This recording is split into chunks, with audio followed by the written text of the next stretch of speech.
Well, good morning, everybody. Danny back from Deepsouth Homestead on Porch Time. Guys, we've got our swing here. The sun is so intense. It is fixing to be 8 o'clock in like 7 minutes, and the sun is so intense. It's actually burning the side of my face this morning. I mean, it's unreal. I can't even look toward the sun. I was going to set the camera up over here where, you know, I could sit in the center of the swing, and I'm having to sit here, and if I do this, you can't even see my face, you know. So I wish it was just cloudy. I hate sunshine. I mean, I know I hate to say that, but the sunshine is just, it's so brutal now. But we've had a very eventful morning. So what we got? We got a skunk. Woo! Put your light under there. You have to get right. I can see him right there. Man. He's done got, what, 3 of our chickens? 3 of them, yep. We thought it was a possum, but no, it's a skunk. It smells rough under here. Rough under here. Whew. Good Lord. All in a day's work on a farm, huh? I got to get him out from under in there. He's inside my barn. I got to go get him out. So, I'm not looking forward to this. For a week, we've had something bothering the chickens. We've lost 3 chickens this week. And I put a chicken that was dead that had eat the head off of in my trap. And I went in to check my trap this morning because I thought it was a possum. And the chicken wasn't in the trap. I said, well, where is that chicken? Something drug him out of the trap and didn't trip the trap. So I was like, I'm moving. I got hoe handles and angle iron, all kind of stuff back in that corner. And I'm pulling all this stuff back looking. And man, here's this skunk looking right up at my face. And it scared me so bad, my heart's back out of rhythm again. And I can't get it back in rhythm hardly right now. I can't hardly breathe, but the barn smells real fresh right now. I was going to shoot him with the shotgun, and I said, if I'm under this barn and shoot him, it'll just bust my eardrums under there. So I had to go all the way back to the house, get my 22 and come back, and get the cows out of the way, because you would know they're right where I need to shoot at, because he was huddled up in a corner. Right by the food trough. By the feed drum. I mean, he's right at the feed drum and the feed troughs. And we finally got them out of the way and got them out in the field out there. And I was able to shoot him with a 22 rifle, but now he's done released all his pheromones. Or some of them. And I got to go in there and get him, because if I leave him in the barn, I mean, this is only going to get worse. Yeah. And that's all I smell right now. My nose, I'm gonna be screwed. And if I don't want to get this mess on me. He ain't going in the house if he gets it on. Y'all gonna see him living in his shop. I gotta go get him. I mean, it's just one of them things. You just gotta man up, take a deep breath, go in there and do it. And you can't get a deep breath. And I can't take a deep breath because my heart's out of rhythm. And I'm gonna stand at a distance, and it smells bad out here.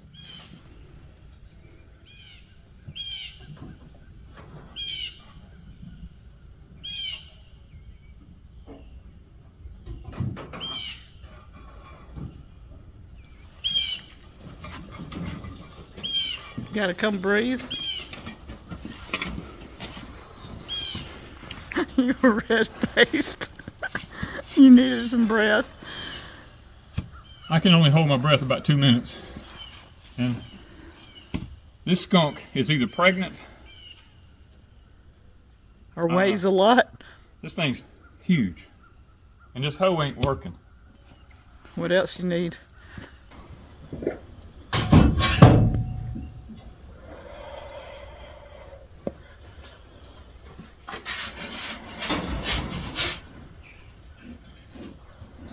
That's a big skunk.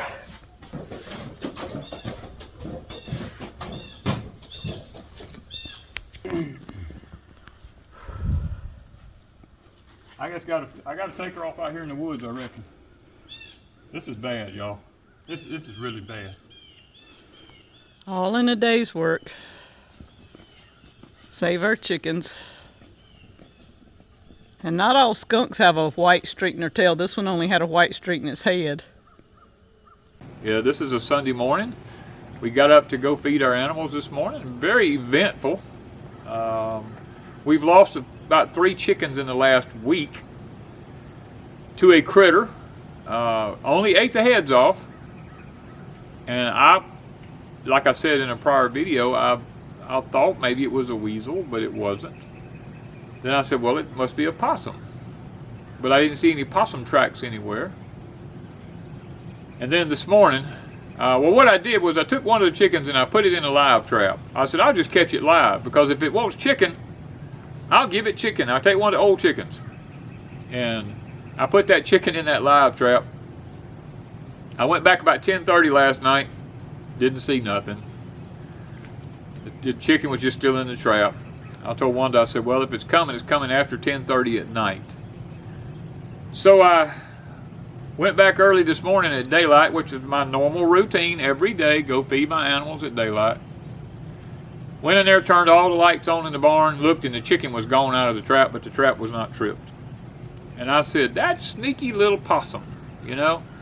I said, now that chicken is probably drug up in this, because in the corner of my barn where it's at, there's all kinds of hoe handle, hose and rakes and shovels and chains hanging on the walls and angle iron leaning up in there, rebar, you name it. It's all right there in that one corner of my barn. And I said, he done drug that chicken up behind all that junk up in there, and it's going to stink to high heaven in here. Well, I went back in there and started pulling this stuff back. I had an armload of iron sitting there holding it, and looked back, and guys, when I pull back one piece of equipment or implement there, I look down, and here is this big old skunk looking right at me eye to eye, about 2 foot from my face. Scared me so bad, I messed around and pulled a muscle in my shoulder because I had a armload of that iron sitting there holding it where I could look behind it for that dead chicken. And I dropped it and jumped back, and scared me so bad my heart got out of rhythm. And I couldn't get a deep breath. And I had my shotgun in the Ranger, and I run and grabbed it, and I said, well, I can't shoot a shotgun under this barn. If I do, it's going to bust my eardrums under here. So I kind of meandered my way around until I figured out where that skunk was against the outside wall of the barn. And I have metal around the outside edges of the barn where something's not supposed to dig into my chicken. And I looked, and that skunk was up against the corner post right there by that metal. So I went on the outside and I shot right under the edge of that metal with my shotgun from the outside. I ran back around the barn and got in there because I didn't want him to come out and go somewhere else. And I looked, and he was going through the metal and went under my toolboxes. I have these big giant white toolboxes in my shop that we keep our tools and stuff like that in. And he went up under that thing and just got and huddled up in a corner. And I couldn't see him because I didn't have no flashlight. He was in the dark. And I said, well, I'm going to have to go back to the house, get my .22 rifle with a flashlight, and come back and hope and pray that this creature did not leave. Well, I went to the house, got my .22, and was wanted to come back with me because you know her. She's got to get something on camera, you know, for fun. And by the time I got back up there, it had done started releasing its pheromones, and it was horrible. I could shine the light from a distance, and I could see its head up under the toolbox. The problem was, all my cows was right behind that toolbox because that's where the feed trough is, and the drums of feed. Well, I couldn't shoot because of the cows. We had to finally get some feed and coax the cows out into the field out there and give them feed in the cows, and then feed the cows in the part of the barn over there where I feed them at that was out of the way.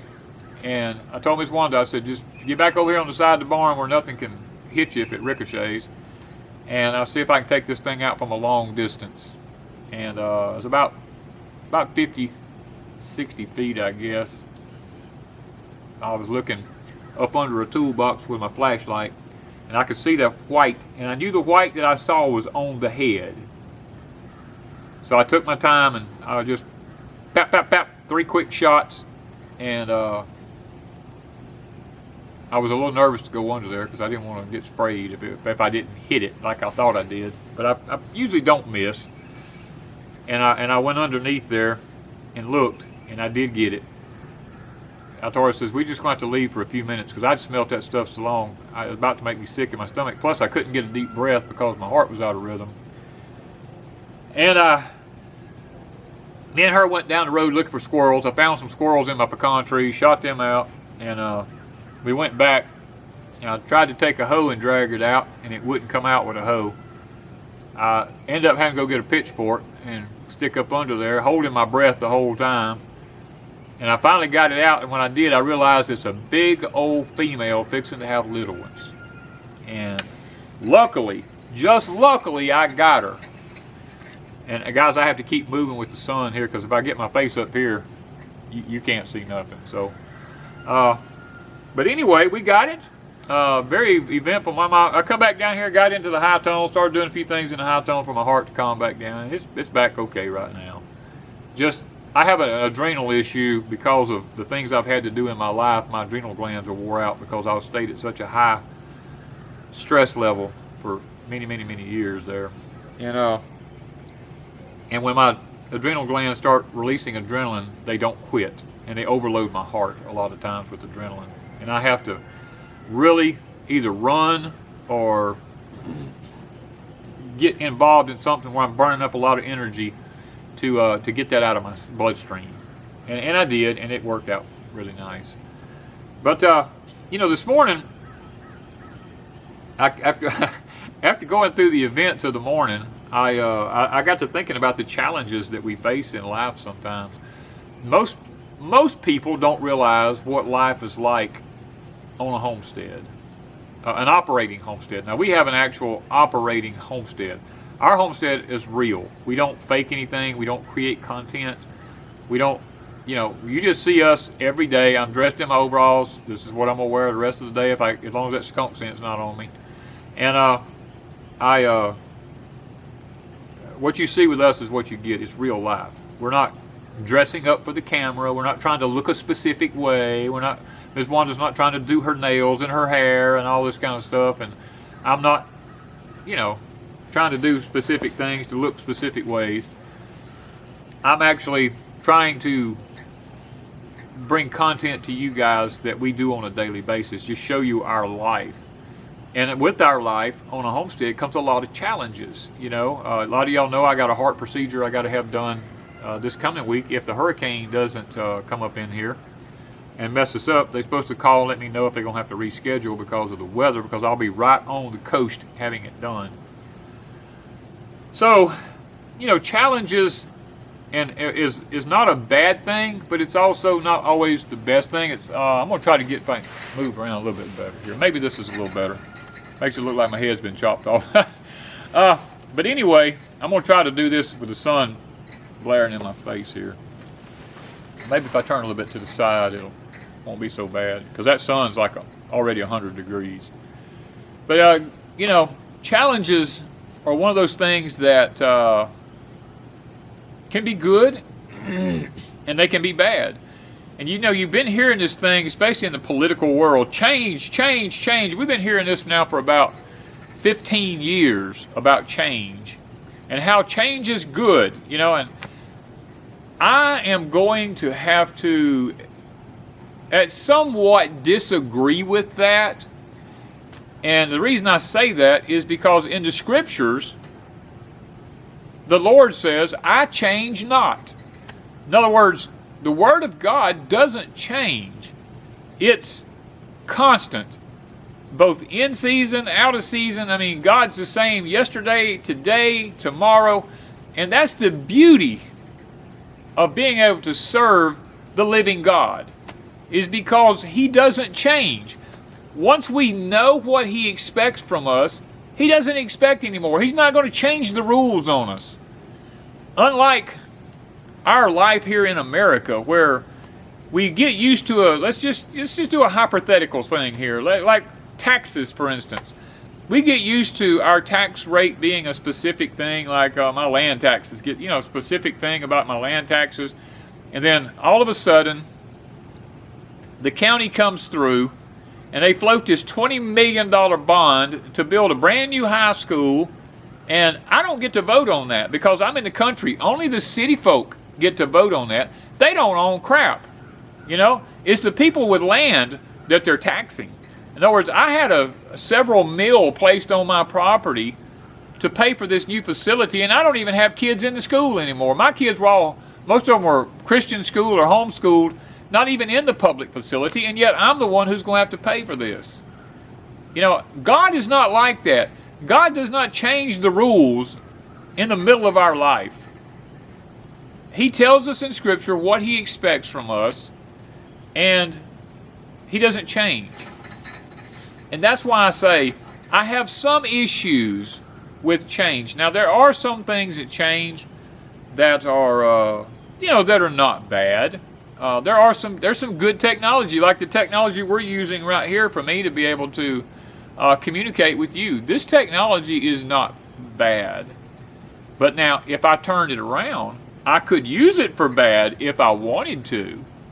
I could destroy people's lives right now that I know about.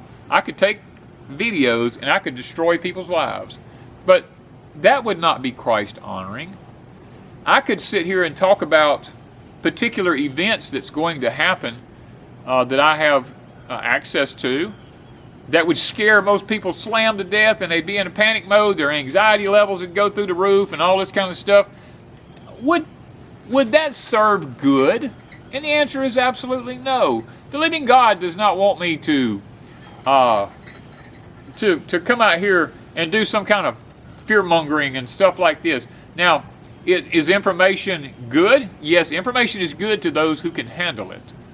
And that's the reason you need to be around like-minded people when you share certain information, because the changes that people may have to face, to some people, will be overwhelming, and to others it puts a fire under them. And, it kind of creates a challenge. I'm one of those kind of people that it creates a challenge for me. And it's like when they put me on that treadmill, at the hospital, and told me, they had to get my heart rate up to 130. And I'm like, well, good luck with that, because I was a long distance runner. I could run 20 miles. It didn't bother me. Didn't get tired. I've never been one who actually got tired from doing anything. And I told myself, my heart rate may get up to 100. You're going to have to really push to get it to 130. And after 15 minutes on the treadmill running wide open, they finally come to the conclusion. They said, Mr. King, we've got to get you to 130. I said, well, you have to give this thing all it's got then, and just leave me on it, and let's just see if we can make it happen at 60-something years old. I said, it's been years. It's been 20 years since I had to run long distances. And I told him, I said, I'm older. My heart's probably a little weaker. I said, you might get it up to that, because I'm not in the physical condition I once was. So at about 20, a little over 20 minutes, she told me, she said, we are finally there. And I told her, I said, well, ain't no need stopping now. Keep it going. I'll run some more, because it was feeling good to me to get back and, do the physical thing again. And but they finally got me there. And I was excited that the physical side of me still was able to accomplish the goals that I had. And guys, so change is not a bad thing with technology.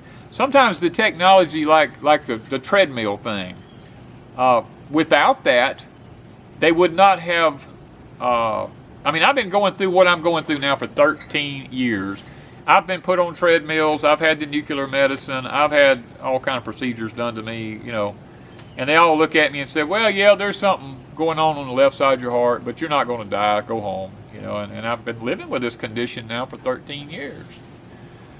This doctor seems to think that by doing this heart procedure on me that he possibly might be able to correct that.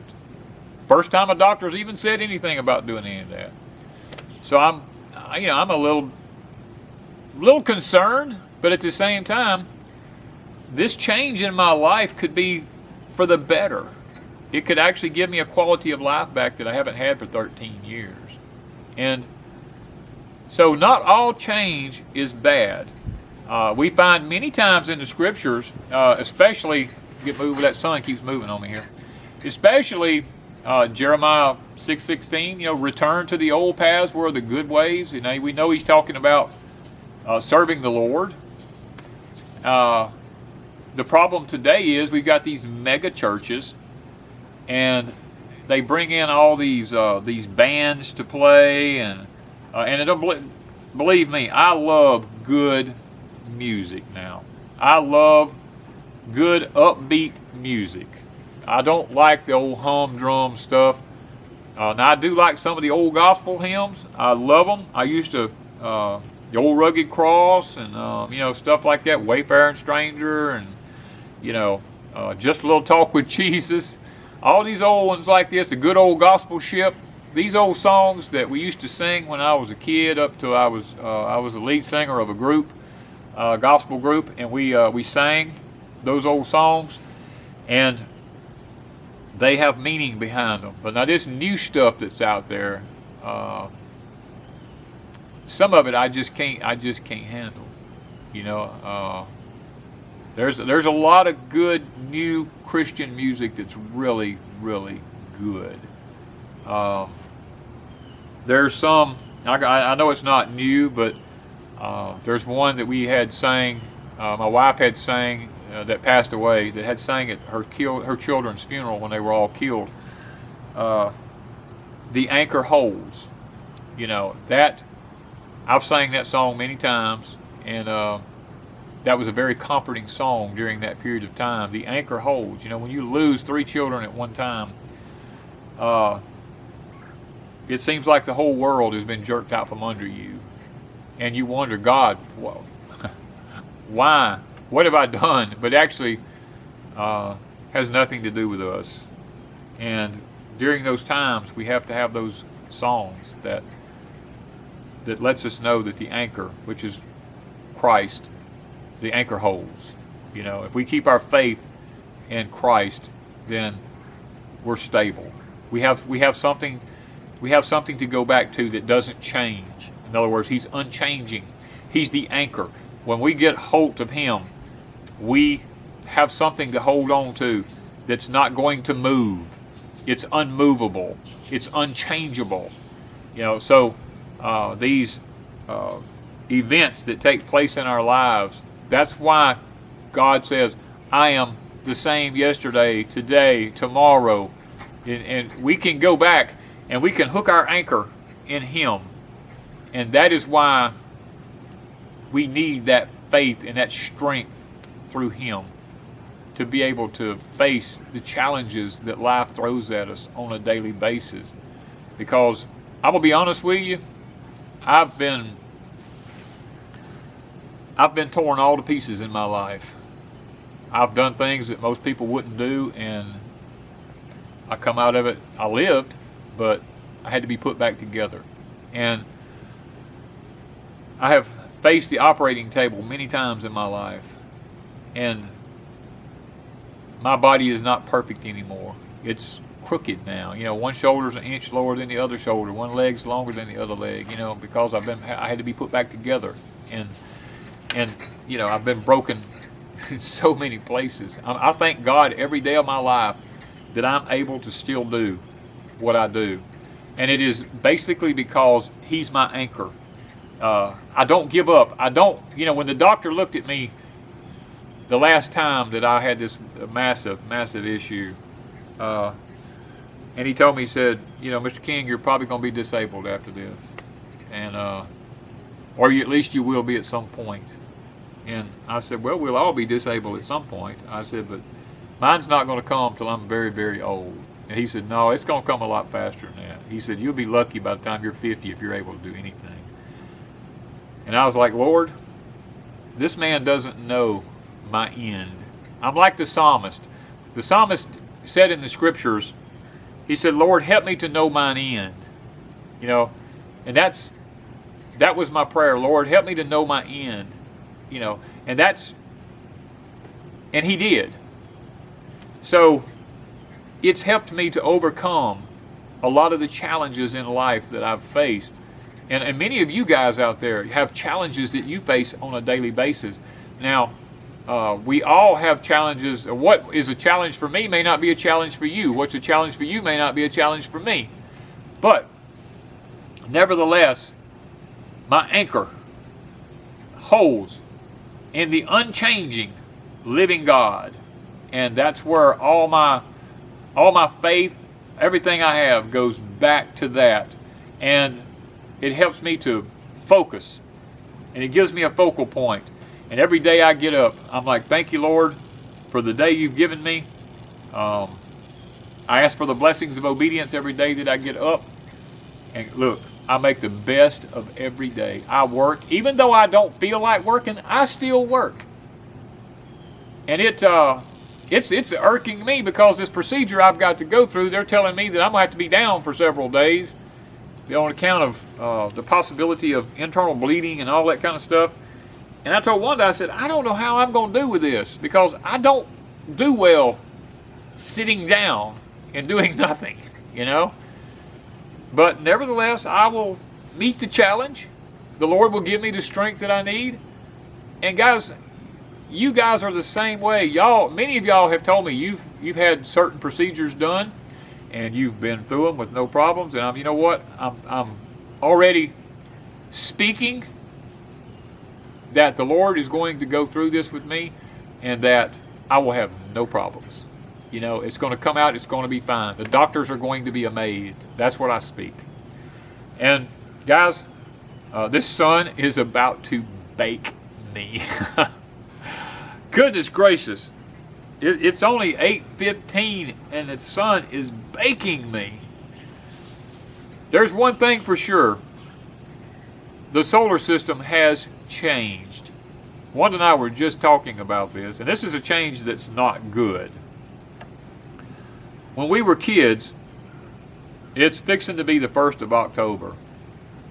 As a matter of fact, by the time this comes out, it probably will be. Getting the about a week before October anyway. And I've told y'all before, when my daddy took me squirrel hunting as a little kid, we always had a frost. There's always a frost by the 1st of October. And here I am sitting here, and the fair was this week when I was a kid, and you had to have sweaters to go to the fair at night. I'm sitting here with 100-degree temperature baking me at the end of September. Yeah, our solar system has changed. A lot of things has changed. And it's not for the good. Our plants in our higher tunnel here is struggling because of the change in the atmosphere. Now, is this unusual? The answer is absolutely not. This is cyclical. It has happened before in history. A scientist friend of mine has shown me data as to where the solar system has done this many times before. It is, I hate it had to happen in my lifetime, you know, but it had to happen in somebody's lifetime. And, you know, this is another thing. This here I want to make sure I get across to everybody who hears this video today. And I'm one of the world's worst at making this comment. I've made this comment so many times, I was born 100 years out of time. Or maybe 200 years out of time. The bottom line is this. If you're living now, God has given you the ability to face whatever challenges comes in this era of life. Because if He had not created you now, and you had been created, and Wanda and I talk about this because of our fathers, the way they passed, and our fathers would not be able to handle what we're facing today. Because Wanda's dad and my dad were a lot alike. They were very quiet-spoken men, very stern in a lot of ways, but they wouldn't understand what's going on in the world today. And the Lord took them home because they weren't created for this time frame. Neither was my mother. She was not created for this time frame. She wouldn't understand what's going on. She would not do and do well in the things that we're facing today. It would bring so much anxiety on them because they grew up in a different time frame than we did. Much like our children will probably be able to handle things that we can't handle as older people.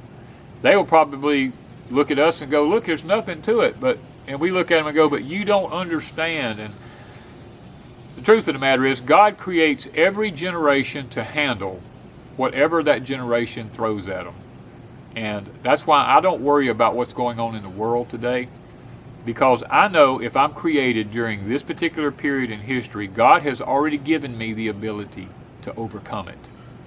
And if I can ever stress to anybody anything, it is that God has already given you the ability to overcome whatever happens on this earth. Accept it, claim it, and move forward. Guys, that is my message today, is to accept what's going on, claim the fact that God has given you the grace and the strength and the power to overcome it, and don't let the devil drag you down. Keep on moving forward.